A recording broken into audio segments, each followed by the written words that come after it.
खूप दिवसांपूर्वी मी एक व्हिडिओ अपलोड केला होता ज्यामध्ये की मी सांगितलं होतं मम्मीचे ब्लाऊज मी वर्ष वर्ष 2-2 वर्ष देत नाही. त्याचं कारण पण मी सांगितलं होतं, कारण की कस्टमरचेच खूप सारे ब्लाऊज असतात, त्यामुळे तिचे ब्लाऊज शिवायला मला वेळ भेटत नाही. त्याखाली खूप साऱ्या कमेंट होत्या की घरचे ब्लाऊज शिवायचा आपण कंटाळा का करतो, एकतर घरचे आपल्याला काही पैसे देत नाही, क्लायंटचं काम असतं आणि त्यामुळे घरच्यांचे ब्लाऊज शिवायला आपण कंटाळा करतो. पण असं माझ्या बाबतीत नाही आहे. सगळेच रिलेटिव्स किंवा नातेवाईक एकसारखे असतील असंही नाही. आता रिसेंटली माझे काही एक्झाम्पल तुम्हाला देते. काल जिचे ब्लाऊज मी तुम्हाला दाखवले होते, तिने जेव्हापासून माझ्याकडे ब्लाऊज स्टिच करायला दिले तेव्हापासून मला म्हणते, "मी ॲडव्हान्स पे करू का? मी तुझं पेमेंट करू का?" आणि काल मी तिला ब्लाऊजचे फोटोज पाठवले आणि तिने लगेच मला तिकडून पेमेंट केलं. घरचे मला म्हटले होते की तिच्याकडून पैसे घेऊ नको, तरीसुद्धा तिने मला पाठवलं. म्हणजे पहा, ती मला म्हटली, "मी तुला पैसे नाही दिले, तुझ्या कामाचे पैसे दिलेत." म्हणजे इतके काही काही हंबल नेचरचे असतात. त्यानंतर दुसरं एक्झाम्पल म्हणजे माझ्या मामी इथेच राहतात वाघोलीमध्ये, खूप जवळ आहे आणि नेहमी त्या ब्लाऊज वगैरे माझ्याकडून शिवायच्या आणि त्यानंतर पेपर पॅटर्नसुद्धा त्यांनी एक वेळेस माझ्याकडून घेतलेले. पण तरीसुद्धा त्यांनी असा कधीही विचार केला नाही की नाही आता माझी भाची आहे तर हिच्याकडून पैसे घ्यायला नको. त्यांनीसुद्धा दरवेळेस मला पैसे पाठवले.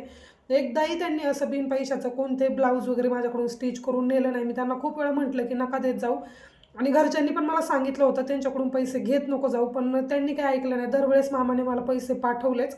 त्यानंतर मग अजून एक्झाम्पल द्यायचं झालं तर माझ्या बहिणी, माझ्या काकांच्या मुली वगैरे त्यासुद्धा मला दरवेळेस पैसे देतात. माझ्या हातात जरी नाही दिले तरीसुद्धा रामच्या हातात देतात. म्हणते, "तू नको घेऊ पण त्याला दे." सो असं काहीसं आहे.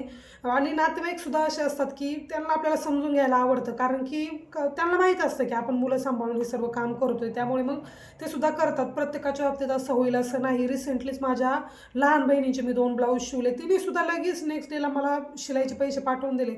आता प्रत्येकाचं काम असतं की किती झाले किती नाही असं विचारायला, आणि मला ते इतकं जास्त गिल्ट वाटतं ज्यावेळेस मी माझ्या नातेवाईकांकडून, माझ्या बहिणींकडून किंवा मग फॉर एक्झाम्पल कोणाकडूनही असं ज्याचं की माझं जवळचं रिलेशन आहे, पैसे घ्यायचं म्हटलं तर मला खूप मोठा प्रश्न पडतो. मी नाहीच म्हणून सांगते, पण असतं एक नाही का आपल्याला असं वाटतं मेहनत आपण इतकी केलेली आहे, मुलाला सांभाळायचं वगैरे ह्या सर्व गोष्टी आहेत, तर आपण का पैसे नाही घ्यावेत असं सुद्धा वाटतं. पण एक वेळेस रिलेशन जपणं सुद्धा खूप महत्त्वाचं आहे. रिसेंटली ना मला काय झालेलं की खूप सारे ब्लाऊज शिवून झाले होते आणि शिलाईच अजिबात जमा होत नव्हती. त्यानंतर मला इतका जास्त वैताग आला होता.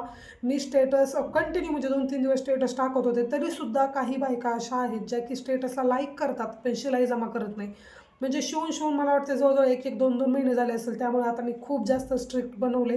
ब्लाऊज शिवल्यानंतरच लगेच शिलाई जमा झाली पाहिजे, नाही तर मी त्याशिवाय ब्लाऊज देणारच नाही असं मी सांगितले. कारण की कधी-कधी काय होतं, कस्टमर अर्जंट ब्लाऊज शिवून येतात आणि त्यानंतर मी देते जानेवारीमध्ये पैसे, मी देते फेब्रुवारीमध्ये पैसे, अजून माझा पगारच झाला नाही. अशी इतकी कारणं देतात आणि ती कारणं मला नकोशी वाटतात, कारण की ती खरेसुद्धा वाटत नाही बोलल्यानंतर, असं काहीसं आहे. सो चलाच हाच एक अनुभव तुमच्याबरोबर शेअर करायचा होता.